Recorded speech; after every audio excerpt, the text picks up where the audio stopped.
మొత్తానికి శివయ్య దర్శనం బాగా జరిగింది. శివరాత్రి రోజు శివయ్య దర్శనం సాయంత్రం అయిపోయింది. అప్పటికే మాకు లైన్లోనే గంట సేపు నిలబడ్డాం. అక్షయ నేను గంట సేపు నిలబడ్డాం. ప్రగతి నగర్ రోడ్డు అంతా ఉండిపోయింది పెద్ద లైను.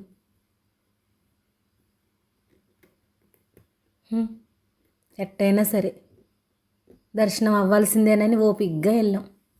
దారిలో పూలు కొనుక్కున్నాం. మోర్ ఎంత చెప్పారు అక్షయ్?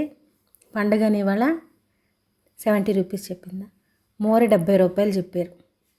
ప్రగతి నగర్లో మోర 70 రూపాయలు పలికింది ఇవాళ.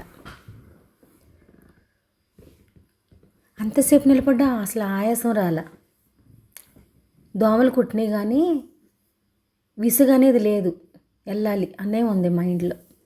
చక్కగా దర్శనానికి పిల్లలు కూడా ఆడుతా పాడుతూ వచ్చేసారు. చిన్న చిన్న పిల్లలు ఆడుకుంటా ఎగురుకుంటా భలే వస్తున్నారు. అసలు పిల్లలు ఎవ్వరు ఆడవలేదు. అసలు ఇసుక్కోలేదు. పేరెంట్స్ కూడా అందరూ శివయ్య దర్శనం ప్రశాంతంగా చేసుకొని వచ్చారు.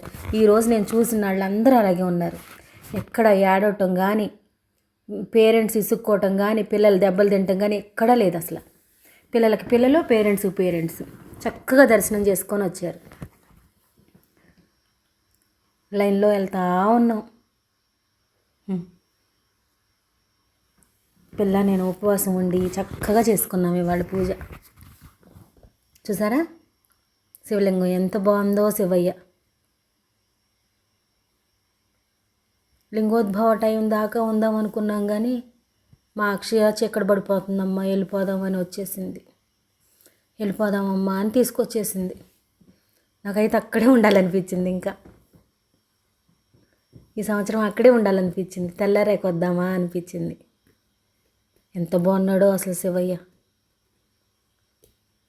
ఆర్చి ద్వారానికి ఎంత చక్క పెట్టారో పూల అలంకారం. మా అక్షయ లంగావణి వేసుకుంది. ఎలా ఉందో చెప్పండి. దర్శనం అయిపోయాక గుళ్ళో కాసేపు కూర్చోవాలంటారుగా.